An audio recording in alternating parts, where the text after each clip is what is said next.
Estamos de volta e olha só, a chuva é sempre aguardada pelos agricultores, mas tem que vir na medida certa, nem muita e nem pouca. Por isso é importante alguns cuidados para não deixar faltar nutrientes para as plantas. Eu mostro agora algumas dicas. Elas deixam qualquer ambiente mais bonito, mais fresco e cheio de vida. Só que elas são como filhos e precisam de uma rotina diária de cuidados, principalmente nessa época de chuva, já que o excesso de água pode causar vários prejuízos para as plantas. A gente vai conversar agora com o Rafael, que é engenheiro agrônomo, e vai dar algumas dicas de cuidados que devem ser tomados com as plantas durante esse período. Rafael, eu queria que você explicasse primeiro para a gente por que o excesso de chuvas pode prejudicar as plantas. Isso. A água é importante para a planta, né? Ela é essencial para a planta. Ela hidrata a planta e também dissolve os nutrientes que a planta precisa. A água da chuva ela é rica em nitrogênio, né? Então ela favorece o crescimento vegetativo da planta, né? Por isso que as ervas daninhas, ela nesse período cresce mais, o mato, né? Que ela, a água da chuva, quando entra em contato com a atmosfera, ela absorve o nitrato que tem na atmosfera e quando cai fornece nitrogênio direto para a planta. Isso é diferente da água, por exemplo, que vem da torneira, que a água da torneira não é rica tanto em nitrogênio, ela já tem cloro, que acaba em excesso, esse cloro acaba sendo prejudicial para a planta. Então a água da chuva é bem importante, porém, né, o excesso dela é que é prejudicial. A água em abundância nesse período de inverno, né, que principalmente na nossa região, que é uma região que nesse período chove bastante, ela acaba sendo bem prejudicial, né? Principalmente para algumas plantas que têm como característica a retenção de água, como os cactos, as suculentas, por exemplo. São plantas que armazenam água, né, que elas são no seu ambiente normal, né? Elas são de deserto, então são plantas que têm um acúmulo de água nela. Então elas precisam de água, só que elas não gostam do excesso de água, né? E nesse período chuvoso, a água acaba encharcando o vaso, e o que acarreta muitas vezes no apodrecimento dessas plantas.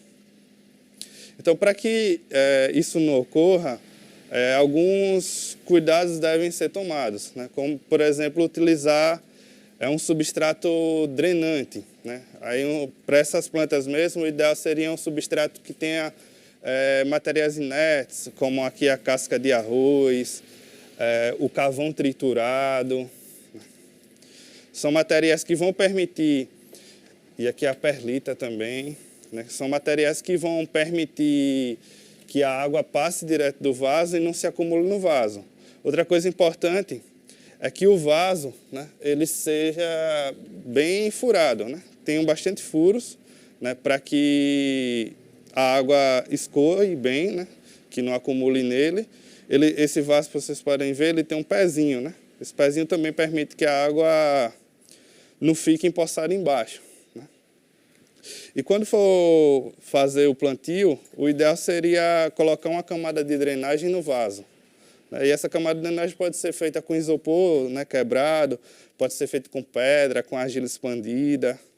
E esses também seria o momento ideal para fazer a poda e adubação dessas plantas? Isso. Como o período chuvoso também favorece o desenvolvimento de pragas, né? É um período que fica bastante úmido, né? Um ambiente ideal para pragas, como lagartas, cochonilhas, fungos principalmente. Então, você fazendo uma poda das plantas, retirar as folhas secas, né? Mesmo plantas que estejam em apartamento, como a temperatura cai, aí você vai retirar as folhas que estão secas, as folhas amareladas. Então, você faz essa limpeza, né? E no caso de árvores, você faz uma poda até para reduzir a copa. Essa poda é importante, porque essa poda de limpeza é importante porque vai permitir a ventilação, né, da planta, a planta vai ficar mais ventilada e não vai ter um ambiente úmido, né, tanto úmido como ficaria se ela tivesse cheia. E é preciso também estar limpando as plantas, porque às vezes elas podem acumular tipo, uma camada de poeira, de sujeira. Precisa fazer essa limpeza diária também? Isso, nesse período principalmente. É bom retirar as folhas, os galhos secos que ficam também em volta, para que esse acúmulo de água não ocorra, né? E essa poda também que eu tinha falado, ela tem uma importância para o próprio desenvolvimento da planta. Além de prevenir as pragas, ela é importante para que a planta, por exemplo, uma frutífera, no período da primavera, que é logo depois do inverno, que a frutífera desenvolva frutos maiores, com maior quantidade. Então, é excelente para a planta, a poda. E existem plantas que vão bem tanto no sol como na sombra. Nesse período de inverno, né, o sol diminui. Então, as plantas que têm flores, por exemplo, né, que a maioria são de sol, nesse período acaba diminuindo a floração. Pode perceber, por exemplo, que as rosas do deserto elas costumam ser bastante floridas, mas que nesse período de inverno, período de chuva, como por exemplo essa, fica sem flores. Essa daqui ainda tem um botãozinho de flor, mas a maioria acaba ficando sem flores durante a chuva, né? Por conta da presença de sol ser menor. E com essa rotina diária de cuidados, as plantas vão ficar mais bonitas e saudáveis? Isso, você tomando todos os cuidados. Uma dica importante também é a questão de, antes de regar, você verificar o solo, né? Se você vê que choveu no dia anterior, até chover no mesmo dia e vai regar suas plantas, né, no seu jardim, aí você, antes de regar, você toque lá no vaso, na planta. Se o seu dedo sair sujinho, sair úmido, é sinal que a planta ela está úmida, ela tem água na raiz, então não precisa colocar água, né, se você tem essa dúvida. Mesma coisa a planta de apartamento, como a temperatura cai, a frequência de rega acaba sendo maior. Então, você antes de regar, você verifica com o dedo, que é uma dica bem importante para você acertar.